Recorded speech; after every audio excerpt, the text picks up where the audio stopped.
everyone. I'm Esther Kovac, co-founder of DroneTalks, and today I'm talking with Yulia Druzhnikova, who's a co-founder of Fixar. Hi, Julia. Hi, Esther. Thanks for having me here. Now, I'm super glad because actually you are one of the female C-level executives who I'm talking to this show. And I should admit that there is not too many at this show, so you are really special to me. So I'm just wondering how you had the idea to join into the drone industry and why the drone industry?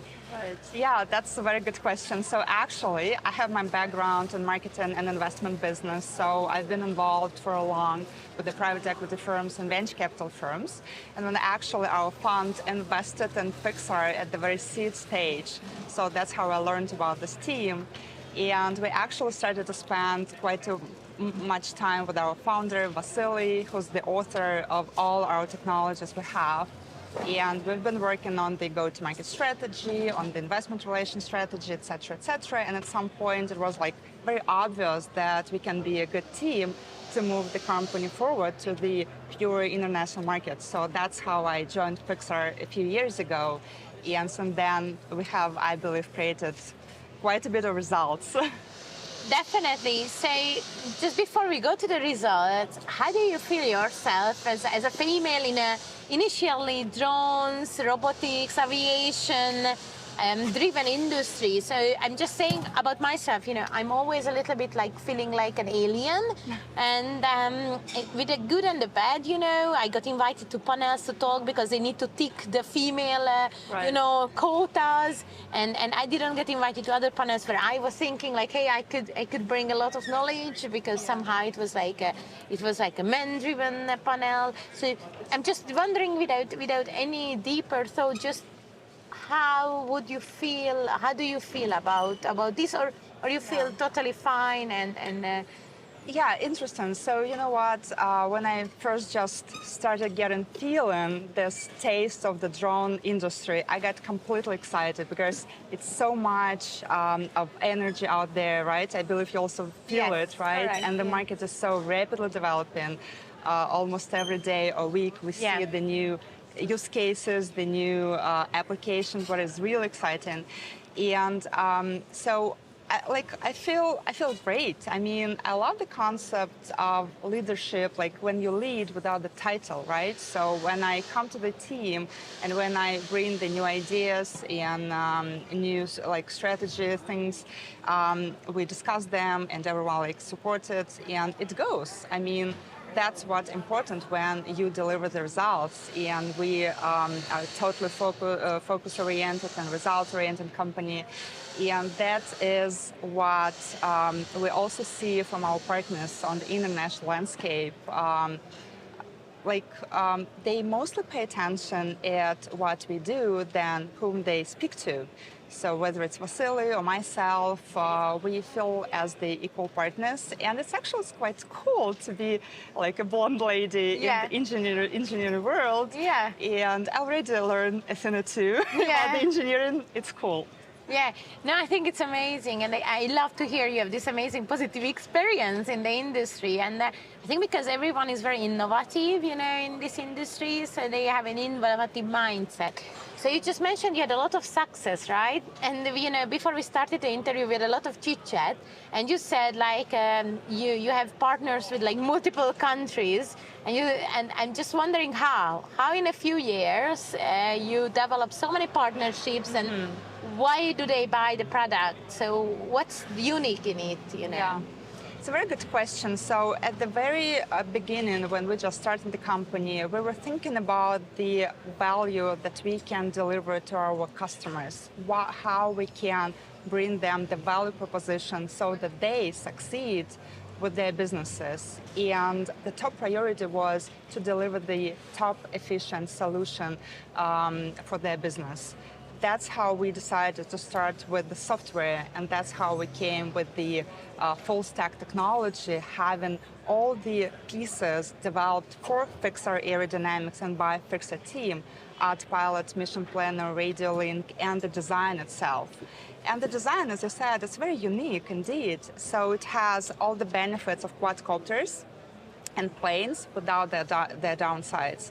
That is why all our models take off and land vertically as copters, but they fly as the planes, bringing the maximum efficiency to the business of our partners. So that's the value proposition we deliver to the market. And I believe that's the key success, like key secret ingredient that helps us a lot to penetrate the international market so rapidly, whether it's Australia or Japan or the United States or Middle East or African countries. Since Fixar became the only solution that can, let's say, fly at over 5,000 meters above sea level in mountainous terrain and execute the pure autonomous missions. So we are really proud of this type of cases we can deliver, and that's why our clients choose Fixar. I think that's a future, BVLOS, autonomous missions, use space, in my humble opinion, who drives to those directions, that's going to succeed. So I'm just wondering, if you can explain us those partnerships that you have with smart cities, because, as I mentioned, use space and BVLOS can be one direction, but also the other, as we talk a lot about DroneTalks, about educating cities and governments and city planners about drone technology, how to integrate those to the transport of cities. And I know you have some experience with that, so I'm just wondering if you can share that. Actually, I liked how you shaped it about the education. That's exactly the focus we take, educating our partners and also the urban players, right? Urban developers, the city governments. So we are located in Latvia and Riga, the capital of Latvia, and we work closely with the Riga City Council to bring the autonomous solutions to the market, to the Riga. And one of the projects we are participating in is the EIT Urban Mobility Project that has the goal to bring the UAV to the market, to the urban space, not to the mountains, not to the fields, open places, but to the urban environments. How it should work? What should we do for this? So we educate all the partners, let's say UTM systems developers, the Nest developers, the urban authorities, and that's the project we are working on. So the idea is to deliver the medications from one hospital to another in the very city of Riga. So it sounds like a miracle, it sounds like the future, as you said, but we believe that with the joint efforts, with the educational job from all the parties, it can be a very near future. And so that's the project we're working on now. I believe that the first missions will be executed really soon, and we will see how it goes. I cannot agree more, Julia, because I think that's the next big jump, what the industry must do, because in this environment, we really need a quick deliveries between hospitals, between other facilities, and we must understand together how we do this, and find a way. And I think just delivering to a remote island, it's great, it's fantastic, but it's one use case, but scaling to get into the cities, find a safe way to get into the cities, that's exciting. So my last question is that, how do you see the future? You are in a very strategic role, I think. So what do you think, how the drone industry going to evolve, and what's your strategic direction or anything what you want to share? So we actually, our strategy is to deliver the products that can be helpful today in the current regulatory framework. And at the same time, we wanted to be ready for the future opportunities, to embrace the future opportunities. So that's what we do.